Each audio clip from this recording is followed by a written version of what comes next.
Olá, seja muito bem-vindo, muito bem-vinda. Hoje a gente vai mergulhar em umas técnicas de comunicação que parecem simples, sabe? Mas que podem abrir portas que a gente nem imaginava que existiam, mudando a forma como nos conectamos com as pessoas e, quem sabe, até o rumo da nossa vida.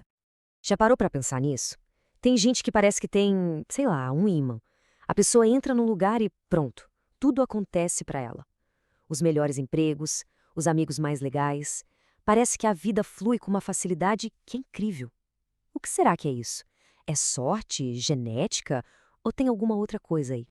Olha, a resposta talvez seja bem mais simples do que a gente pensa. E tá aqui, ó, nessa citação. O sucesso, ele raramente é uma coisa que você faz sozinho. Muito pelo contrário. Ele é construído em cima da nossa capacidade de nos conectarmos com os outros. Essas pessoas que parecem ter tudo, na verdade, são mestres em conquistar o coração e a mente de quem pode ajudá-las a chegar onde querem. Então, vamos lá. Vamos ao que interessa. Aquilo que a gente muitas vezes acha que é carisma, que a pessoa nasceu com aquilo, ou que é pura sorte, na verdade, é um conjunto de técnicas. E o melhor, são técnicas que dá para aprender. Não é mágica, não. É método. E a gente vai começar pela primeira coisa que todo mundo nota, antes mesmo de uma palavra ser dita. Pois é, antes mesmo de a gente abrir a boca, a comunicação já começou. Essa citação é muito forte, né? Porque ela mostra uma verdade assim fundamental. O nosso corpo fala. Ele conta a nossa história, cada gesto, a nossa postura, tudo isso está revelando o que estamos pensando, se estamos confiantes ou não. Então vamos começar do começo, né? Daqueles primeiríssimos segundos de qualquer interação. É ali, gente, que o jogo é ganho ou perdido. Vamos ver como é que dá para criar uma conexão, assim, instantânea, usando só a linguagem do corpo. Pensa só, tem uma diferença gigante entre um sorriso qualquer e um sorriso poderoso. Aquele sorriso que a gente dá no automático, sabe? Ele pode parecer meio forçado, meio impessoal. Mas o sorriso exclusivo, que é como a nossa fonte o chama, faz a outra pessoa se sentir, nossa, genuinamente especial. É como se aquele sorriso fosse só pra ela. É tipo é você, que bom te ver. E como é que se faz isso? Bom, é um processo de 3 passinhos. Primeiro, o contato visual, olhar no olho. Segundo, uma pausa bem pequena, só para, sabe, absorver a presença da pessoa. E terceiro, deixar aquele sorriso lento, genuíno aparecer. Essa pequena demora parece nada, mas é ela que faz toda a diferença entre um sorriso genérico e um sorriso que conecta de verdade. Essa história é um exemplo sensacional disso. Imagina a Suzy, CEO de uma empresa. Ela era super amigável por natureza, mas para o cargo dela, ela precisava passar mais autoridade. O que ela fez? Ela criou uma persona, a Melissa. Ela não mudou quem era por dentro, mas mudou o jeito de se apresentar. Ficou mais séria, mais contida. E isso, gente, mudou completamente a dinâmica da sala. É a prova de que temos sim o poder de escolher a impressão que queremos causar. Ok, com essa base do não verbal bem sólida, a gente pode partir para a conversa em si. Como é que a gente foge daquelas perguntas de sempre, sabe? E cria diálogos que conectam de verdade, que ficam na memória? Aquela primeira conexão, a silenciosa, agora precisa de palavras para florescer. E olha, essa aqui é uma das técnicas mais importantes. Aquela pergunta, o que se faz da vida, ela é inevitável, né? E a maioria das pessoas responde com o cargo. E pronto, a conversa morre ali. Mas a verdade é que essa pergunta é uma oportunidade de ouro. Olha só a diferença.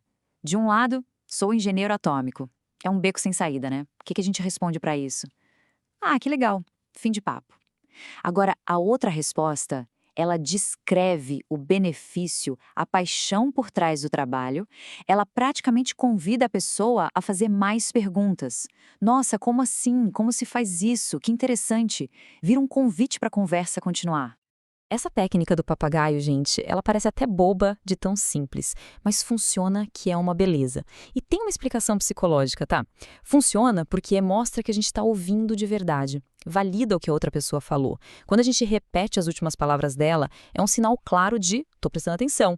E isso dá um gancho para a pessoa continuar falando sem se sentir pressionada. E tem um exemplo prático disso. Imagina a cena. Um cliente numa concessionária diz: "Não sei se esse é o carro para mim". O vendedor, em vez de começar a listar as qualidades do carro, só repetiu: "Não sabe se esse é o carro para você?"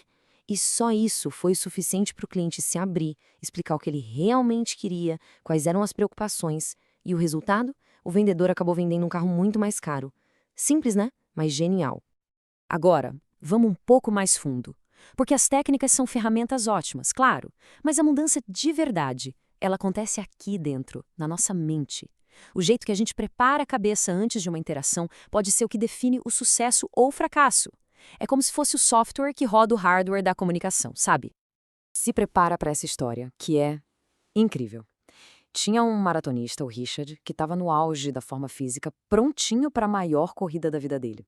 Só que 2 semanas antes da maratona de Nova York, um acidente terrível acontece. E parecia que o sonho dele tinha acabado ali. Para todo mundo. Era o fim da linha para ele. E olha que citação poderosa essa dele.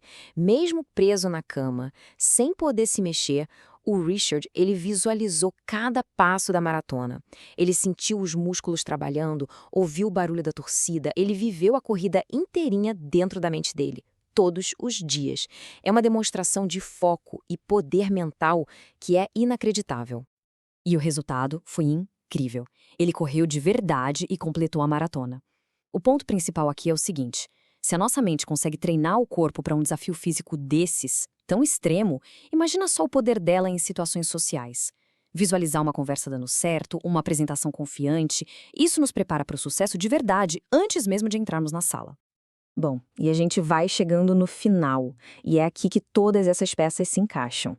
Vimos que não é sobre usar um truquezinho aqui ou outro ali, é sobre construir um conjunto de hábitos que, com o tempo, vão de fato moldando quem nos tornamos e como o mundo nos percebe. Então, para resumir, aprendemos que sucesso é uma coisa que se constrói, não se acha por aí.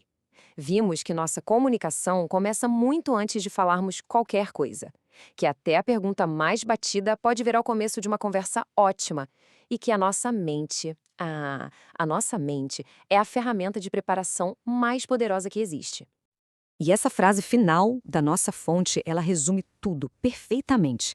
Sabe, aquelas pequenas ações que repetimos todo dia, o jeito de sorrir, como respondemos a uma pergunta, como nos preparamos mentalmente, isso não são só ações isoladas. Elas viram hábitos, e esses hábitos formam o nosso caráter. E no fim das contas, é o nosso caráter que define o nosso destino, o nosso caminho na vida. E isso tudo deixa a gente com uma pergunta, né? Não é sobre mudar tudo de uma vez. É sobre escolher uma coisinha, uma pequena coisa para começar. Será que vai ser praticar um sorriso mais lento? Ou pensar numa resposta mais criativa para quando perguntarem o que se faz da vida? Qual vai ser o primeiro pequeno passo para começar a moldar o próprio destino?